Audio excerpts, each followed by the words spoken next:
नमस्कार मित्रांनो, मी चेतन अंभोरे पाटील आणि तुम्हा सगळ्यांचं स्वागत आहे आपल्या यूट्यूब चॅनलवर। तर मित्रांनो, सीईटीचा रिझल्ट जो आहे तो नुकताच लागलेला आहे, नीटचा सुद्धा लागलेला आहे। काहींच्या मुलांनी अपेक्षेप्रमाणे यश संपादन केलेलं असेल, काहींनी अपेक्षेप्रमाणे केलेलं नसेल, तर त्या सगळ्यांनी आता टेन्शन घेऊ नका, मी आलेलो आहे। तर आता काय जे झालं ते झालं, त्याला आपण काहीही करू शकत नाही। आता ही ॲडमिशन प्रोसेस चालू होणार आहे ॲग्रिकल्चरची। मला माहिती आहे खूप लोकांचं एम जे आहे तर ते ॲग्रिकल्चर आहे, ॲग्रिकल्चरला येणं असं आहे। काही लोक जे आहेत तर ते कमी मार्क पडले म्हणून आलेले असतील, आणि काही लोक जे आहेत तर ते त्यांना असं वाटतंय की स्कोप आहे ॲग्रिकल्चरला फ्युचरमध्ये, त्याच्यामुळे येते। काही जे आहेत तर ते अनशुअर असतील की करावे की नाही आहे। सो या सगळ्या प्रॉब्लेम संदर्भात माझ्या चॅनलवर भरभरून मागच्या 6 वर्षापासूनचे व्हिडिओ आहेत। जे पालक आता माझ्या चॅनलवर नवीन आहेत त्यांना मी माझा परिचय करून देऊ इच्छितो। माझं स्वतःचं BSc ॲग्रिकल्चर झालेलं आहे। मी MPSC मध्ये फर्स्ट अटेम्प्टमध्ये यश संपादन केलेलं आहे। मी जेवढ्या पण प्रायव्हेट कंपनींना इंटरव्ह्यू दिलेले आहेत ते सगळ्यांचे इंटरव्ह्यू क्रॅक करून चांगलं पॅकेज सुद्धा मला होतं। ते सगळं सोडून मला स्वतःचा बिझनेस करायचा म्हणून मी agriculture food and business management करतोय, MBA। या सगळ्या गोष्टी करत असताना मी ॲग्रिकल्चरच्या संदर्भात विद्यार्थ्यांना मागच्या 6 वर्षापासून गाईड करतोय। आणि आपलं चॅनल जाऊन बघा, त्या ठिकाणी तुम्हाला नेगेटिव्ह कमेंट्स जे आहेत किंवा मी आतापर्यंत जे गाईड केले तर ते त्याच्यामध्ये काहीही फ्रॉड प्रकार असा काही केलेला नाही आहे। सगळ्यांना प्रामाणिकपणे गाईड करत आलेलो आहे, त्याच्यामुळेच एवढं सगळं आतापर्यंत भरभरून प्रेम जे आहे तर ते विद्यार्थ्यांनी दिलेलं आहे। तर मित्रांनो, ह्याही ॲडमिशन प्रोसेसमध्ये मी तुम्हाला गाईड करणार आहे, आणि ही प्रोसेस कशी चालते, नेमके काय असतात रूल्स वगैरे, या सगळ्या गोष्टी एकदा समजून घेऊयात। तर मित्रांनो, सगळ्यात पहिला प्रश्न असतो तुमचा आमचा सगळ्यांचा, फॉर्म भरणं कधी चालू होतात। मित्रांनो, मागच्या काही वर्षानुसार डेट ज्या आहेत तर त्या सिमिलर पॅटर्न बघायला मिळतो। जूनच्या लास्ट वीकमध्ये जवळपास या ॲडमिशन प्रोसेस चालू होतात, किंवा 21 जूनपासून मला काही वेळेला ॲडमिशन प्रोसेस चालू झालेला बघायला मिळाल्यात। पण एक्झॅक्ट डेट काय असते किंवा यावर्षीची काय येईल किंवा थोडी लेट होईल की कमी होईल, या सगळ्यांसाठी तुम्ही आपल्या चॅनलला सबस्क्राईब करून ठेवा। सबस्क्राईब केलं असेल तर बाजूच्या बेल आयकॉनवर क्लिक करा, जेणेकरून फॉर्म भरायची डेट आली तर लास्ट डेट काय आहे त्या सगळ्याची इन्फॉर्मेशन जी आहे तर मी तुम्हाला देईल। मित्रांनो, नंतर जी एंट्रन्स एक्झाम आहे तर ती तुम्ही नीट सुद्धा दिलेली असेल, CET सुद्धा दिलेली असेल किंवा JEE दिलेली असेल, यापैकी कोणत्याही एक्झामनुसार तुम्ही ॲडमिशन घेऊ शकता। पण या तिन्हीपैकी एक ना एक तर दिलेली पाहिजे, आणि याच्यामध्ये तुम्हाला तिन्हीपैकी कशात जरी जास्त पर्सेंटाईल असले तर ते तुमचे कन्सिडर केले जातात। त्याच्यामुळे तुम्ही काहीही काळजी करू नका। जर CETमध्ये तुम्हाला चांगले पर्सेंटाईल नसेल आले तर रडत बसू नका, नीट थ्रू जा। नीटमध्ये पण चांगले नसेल आले तर रडत बसू नका, JEE थ्रू जा।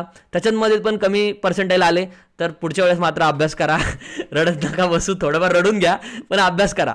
मित्रांनो, पुढे आहे की फीस किती असते। पालकांच्या डोक्याला ताण असतो की लेकराची फी भरायची, आता तर पैसे कुठून आणायचे।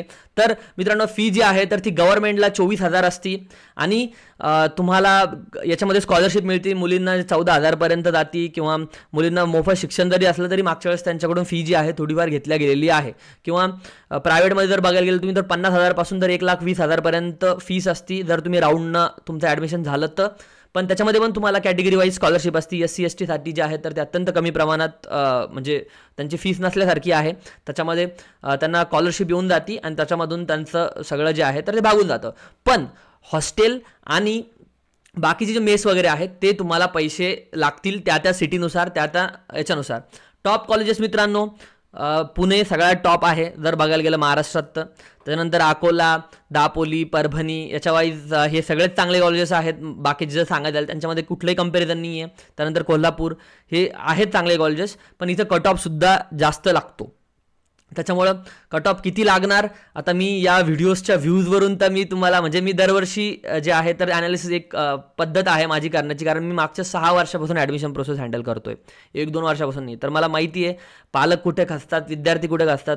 तर इथं विद्यार्थ्यांना जर कमी मार्क आले तर पालकांचं कर्तव्य आहे की त्यांना जे झालं तर काही होऊ शकत नाही, बट धीर द्यावा, किंवा कमी आले ठीक आहे, बट आपण जी ॲडमिशन प्रोसेस आहे तर ती चांगल्या पद्धतीने हँडल करावी। मित्रांनो, यासाठी मी गाईड करतो या सगळ्या प्रोसेसमधून स्टार्टिंगपासून एंडपर्यंत, कॉलेज चूज कसं करावापासून तर तुमचे प्रत्येक प्रॉब्लेम सॉल्व्ह करण्यासाठी। 999 माझी फीस आहे, आणि त्याच्या संदर्भात पुढे डिटेल जे आहे तर मी तुम्हाला देणार आहे। तुम्ही माझ्या कॉन्टॅक्ट नंबरवर डिस्क्रिप्शनमध्ये आहे त्या ठिकाणी जाऊन मेसेज करून पेमेंट सेंड करून तुम्ही एनरोल करू शकता। मित्रांनो, या ठिकाणी तुम्ही बघू शकता की ॲग्रिकल्चरमध्ये येण्यासाठी बाकीच्या ब्रांचेस आहे, agriculture, horticulture, fishery, agriculture engineering, food technology, community science, biotechnology, agriculture business management, अशा वेगवेगळ्या ब्रांचेस आहे। फक्त BSc ॲग्रिकल्चर एवढंच नाही आहे, तुम्हाला नेमकं कशाला जायचं हे तुम्हाला ठरवावं लागेल। त्यानंतर मित्रांनो, ॲडमिशन प्रोसेस कशी चालते? ॲडमिशन प्रोसेस मित्रांनो चालते, पहिले तर तुम्हाला फॉर्म भरावा लागतो, त्यानंतर तुमचे 3 राऊंड होतात, त्यानंतर एक स्पॉट राऊंड आणि त्यानंतर असतं मॅनेजमेंट राऊंड. म्हणजे ह्या राऊंड वाईज जे आहे तर तुम्हाला कॉलेज बदलता येतात. आता नवीन प्रोसेसनुसार पहिले बदलता येत नव्हते. त्यानंतर मग पहिल्या राऊंडला नाही लागला तर कट ऑफ वाईज कॉलेज कसे चेंज करायचे, काय करायचे, सगळी इन्फॉर्मेशन मी तुम्हाला देणार आपल्या काउन्सिलिंगमध्ये जर तुम्ही ॲड झालात तर. मित्रांनो याच्यामध्ये काय होतं की खूप वेळेस तुमचे डॉक्युमेंटचे फॉल्ट होतात, त्याच्यामुळे तुमचं जे डॉक्युमेंट पण तुम्ही आणलेलं असतं पण ते करेक्ट फॉर्मॅटमध्ये आहे का, किंवा फॉर एक्झाम्पल PAP सर्टिफिकेट आहे तर ते विद्यार्थ्याच्या नावावर लागतं, किंवा BSFचे पालक जे असतात म्हणजे डिफेन्स कोट्यामध्ये ते चालत नाही, किंवा जे आर्मीमधले बाकीचे आहे DPचे कशा प्रकारचं सर्टिफिकेट पाहिजे, त्यांचा फॉर्मॅट काय पाहिजे, या सगळ्या गोष्टी मित्रांनो प्रॉपर बारीक गोष्टीमुळे, छोट्या छोट्या गोष्टीमुळे तुमचे ॲडमिशन जे आहेत तर ते कॅन्सल झालेले मी बघितलेलं आहे. त्यामुळे नंतर पालक कॉन्टॅक्ट करतात की असं आहे सर, असं आहे. त्यासाठी मी सांगतोय तुम्हाला, तुमचे थोडेफार पैसे गेले तरी चालेल, तुम्ही काउन्सिलिंग घेऊ शकता, कोणावरही बळजबरी नाही आहे. माझे दरवर्षी काउन्सिलिंगचे ॲडमिशन फुल होतात, तुम्ही व्हिडिओ बघू शकता. बट जे अर्ली व्ह्युअर्स आहेत त्यांनी लवकरात लवकर या ठिकाणी जॉईन करून घ्यायचं आहे. करिअर ऑपॉर्च्युनिटीसाठी मी ऑलरेडी व्हिडिओ बनवलेला आहे. तुम्ही बँकिंगमध्ये जाऊ शकता, तुम्ही MPSC थ्रू जाऊ शकता, तुम्ही प्रायव्हेट सेक्टरमध्ये पण जॉब करू शकता. आणि तिथं विषय असा आहे की तुमचं कॅलिबर किती आहे. म्हणजे काही लोक म्हणतात की ॲग्रिकल्चरला स्कोपच नाही आहे, तर माझं असं मत आहे की तुम्ही स्वतः जर चांगला अभ्यास केला तर कुठल्याही क्षेत्रात स्कोप आहे ॲग्रिकल्चर सोडून. ओके, BA ला जरी केला तर तुम्ही कॉम्पिटेटिव्ह व्यवस्थित केलं तर आहे ना. पण इथं कसं असतं की प्रायव्हेटमध्ये तुम्हाला जॉब जे आहे सुरुवातीला कमी पगारावर भेटतात. जर TM सारख्या पोझिशनवर गेलं तर ते वाढून जातात. MBA वगैरे करून चांगल्या कॉलेजमधून गेलं तर तिथं पण पेमेंट वाढतं, असं नाही आहे. बँकिंगसाठी खूप जास्त ऑपॉर्च्युनिटी आहे. AFO सारखी एक्झाम आहे, ॲग्रिकल्चर फील्ड ऑफिसर सारखी. MSc करून सुद्धा रिसर्चमध्ये जाऊ शकता. बट तुम्ही कशा प्रकारे त्या गोष्टींना टॅकल करता फ्युचरमध्ये, डिग्रीवर एवढं फारसं नाही आहे. बट मोस्टली तुम्ही PG कुठं करता या सगळ्या गोष्टींवर खूप गोष्टी डिपेंड करतात तुमचं फ्युचर. मित्रांनो याच्यामध्ये सगळ्यात महत्त्वाचं असतं की M कोटा, U कोटा, त्याच्यानंतर तुम्हाला पडलेले मार्क, तुमची कॅटेगरी, या सगळ्यांवाईज तुम्ही कशा प्रकारे कॉलेजचे प्रेफरन्स टाकायला पाहिजे ते मी तुम्हाला सांगेल. त्याच्यामुळं मी या गोष्टी ज्या आहेत तर त्या मॅनेज करून देतो. ज्यांना अफोर्डेबल नाही आहे, 999 रुपये पे करणं हे नाही आहे, त्यांच्यासाठी पण फ्रीमध्ये ऑलरेडी मी काही व्हिडिओ टाकलेले आहेत. मग महाराष्ट्रात 200 कॉलेजेस आहेत, त्यांना व्यवस्थित अरेंज वगैरे करून तुमच्या पद्धतीने तुम्ही करू शकता. माझं काहीही म्हणणं नाही, तुम्ही तुमच्या पद्धतीने सुद्धा जाऊ शकता.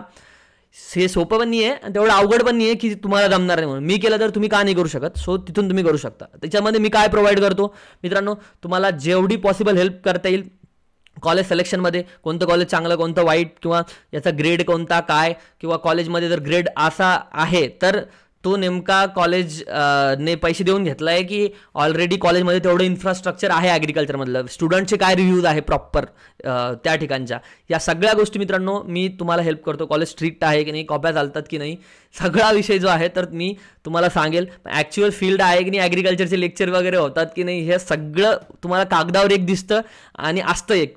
तर या सगळ्यांचे गुगल मीटिंगचे सेशन्स आमचे असतात, त्याच्यामध्ये मी तुम्हाला काही गोष्टी ज्या आहेत तर त्या ज्या यूट्यूबवर नाही सांगू शकत त्या ठिकाणी प्रायव्हेटली सांगतो, त्या तुम्ही गोष्टी समजून घ्या. मित्रांनो MPKV Rahuri, PDKV Akola, VNMKV Parbhani, BSKKV Dapoli या युनिव्हर्सिटीज आहे. पुण्याचं कॉलेज आहे. प्रत्येक ठिकाणी माझ्या काउन्सिलिंगचे स्टुडंट आहे. आजही तुम्ही गेलात तर त्या ठिकाणी चेतन अंभोरे पाटील स्टुडंटना नाव विचारून बघा. कॉलेज जे 100-200 जेवढे कॉलेजेस आहेत त्याच्यामध्ये जर एका पण कॉलेजला माझ्या ओळखीचा विद्यार्थी निघाला तर मी यूट्यूब चॅनल बंद करेल आणि आपले बॅच ज्या आहेत तर त्या बंद करून टाकायला सगळ्या. म्हणून एवढ्या कॉन्फिडन्सने मी बोलू शकतो. मित्रांनो परत मी हेल्प करतो स्टुडंटना फ्रीमध्ये. तुम्हाला फर्स्ट इयरच्या नोट्स ज्या आहेत तर त्या तुम्हाला प्रोव्हाइड करतो आफ्टर युअर ॲडमिशन. त्याच्यामुळे काही काळजी करायचं काम नाही, कारण तुम्ही जुन्या नोट्स घ्यायला गेलात तर जुन्या नोट्स ज्या आहेत तर त्या आता चालणार नाहीत, कारण मागच्या वर्षीपासून ॲग्रिकल्चरचा सिलेबस जो आहे तो बदललेला आहे. आणि शेतीशाळा हा आमचाच ब्रँड होता की ज्यानं सगळ्यात अगोदर नोट्स ज्या आहेत तर त्या ॲग्रिकल्चरमध्ये इंट्रोड्यूस केल्या नवीनवाल्या. त्याच्या अगदी गव्हर्नमेंट कॉलेजेसचे टीचर लोकसुद्धा फॉलो करतात आमच्या नोट्स. ओके मित्रांनो, पुढं आपले प्लॅन्स कुठले कुठले आहेत तर मित्रांनो 999चाच प्लॅन मी ठेवतोय आता. एक वाटलंच तर अजून एक प्लॅन जो आहे तर तो समोर इंट्रोड्यूस करील, पण सध्या तर 999चा प्लॅन आहे ज्याच्यामध्ये मी तुम्हाला प्रेफरन्स देईल, त्यानंतर नोट्स प्रोव्हाइड करील, 1-to-1 असिस्टन्स करील, गुगल मीटचे सेशन्स वगैरे राहील, कोणत्या राऊंडला कशा प्रकारे कॉलेजेस जे आहेत तर ते चेंज करायचे, तुमच्या डॉक्युमेंटचे प्रॉब्लेम असेल किंवा कुठल्याही प्रकारच्या बारीक बारीक गोष्टी आहेत तर त्या तुम्हाला सॉल्व्ह करील, जेणेकरून तुम्हाला मॅनेजमेंटमध्ये 5-6 लाख भरायचं काम पडणार नाही, तुमचं गव्हर्नमेंट थ्रू नंबर लागेल. आणि मित्रांनो, ही प्रोसेस जी आहे ती जवळपास 3 महिने चालते, त्याच्यामुळे ही फीस जी आहे तर ती फार कमी आहे. मला माहिती आहे सगळे विद्यार्थी जे आहेत तर ते शेतकऱ्यांचेच आहेत आणि मी पण स्वतः शेतकऱ्याचाच मुलगा, त्यामुळे अफोर्डेबल फी आहे आणि मी जेवढी व्हॅल्यू प्रोव्हाइड करतो त्याच्यामध्ये ही सफिशियंट आहे. ओके, तर मित्रांनो, ज्यांना जॉईन करायचं आहे तर ते करू शकता, कोणालाही बळजबरी नाही आहे. 7038893178 हा माझा नंबर आहे. या ठिकाणी तुम्ही पेमेंट करून स्क्रीनशॉट व्हॉट्सअपवर पाठवून द्या, आमचा तुम्हाला कॉल येईल, तुमच्या ज्या आवश्यक डिटेल्स आहेत त्या तुमच्याकडून घेईल. मित्रांनो, मी फॉर्म भरण्याचा कसा भरायचा ते तुम्हाला मी सांगणार आहे, पण यावर्षी फॉर्म भरणार की नाही ते थोडं आमचं एकदा फिक्स नाही आहे, कारण मागच्या वर्षी फॉर्म भरला आम्ही, तर विषय असा झाला की खूप पालकांचे आमच्याकडं फॉर्म्स वगैरे आले होते आणि तेवढा लोड जो आहे तर तो आम्हाला सांभाळणं जो आहे तर तो शक्य होत नाही. आणि मागून पालक काय म्हणतात की तुम्हाला आमचं ॲडमिशन घ्यावंच लागतं किंवा फॉर्म भरून द्यावा लागतो, त्याच्यामुळे ही जबाबदारीचं काम असतं. त्याच्यामुळे ज्याचे फॉर्ममध्ये काहीही प्रॉब्लेम आला, तुमचा प्रॉब्लेम जरी झाला फॉर्मचा तर तो मी सॉल्व्ह करेल, काहीही प्रॉब्लेम नाही. ओके, पण फॉर्म भरायची प्रोसेस वगैरे सगळी 1 by 1 मी व्हिडिओ जो आहे तो तुम्हाला पर्सनलाइज प्रोव्हाइड करील, त्या बाबतीत काहीही तुम्ही टेन्शन घेऊ नका. पण फॉर्म भरायचं की नाही एकदा ते तेवढं आमच्यावर सोडून द्या, कारण माझं जर मॅनेज झालं फॉर्म भरायचं तर मी फॉर्म पण भरून देईल. पण 999 रुपये जे आहेत तर या सगळ्या गोष्टींचा चार्जेस वगैरे आहेत. याशिवाय मित्रांनो, काही नवीन नियम आले असतील तर त्या संदर्भात सुद्धा मी तुम्हाला अपडेट जी आहे तर ती येणाऱ्या व्हिडिओजमध्ये देईल. तर तुम्ही आपल्या चॅनलला सबस्क्राईब करून ठेवूया.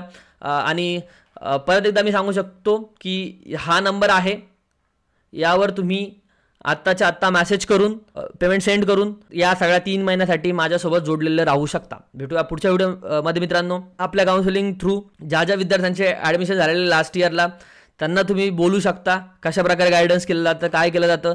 मला काहीही प्रॉब्लेम नाही आहे, विचारू शकता सगळ्यांना. तुम्हाला जर कॉलेज एखादा मिळालं तर कॉलेजचे जे आपले लास्ट इयरचे स्टुडंट आहेत त्यासोबत मी तुमचा कॉन्टॅक्ट करून देण्याचा प्रयत्न करील, सो जेणेकरून तुम्हाला पुढं सुद्धा काही मदत जी आहे तर ती करण्यासाठी मी तत्पर राहील. भेटूया मित्रांनो पुढच्या व्हिडिओमध्ये. जय हिंद, जय महाराष्ट्र.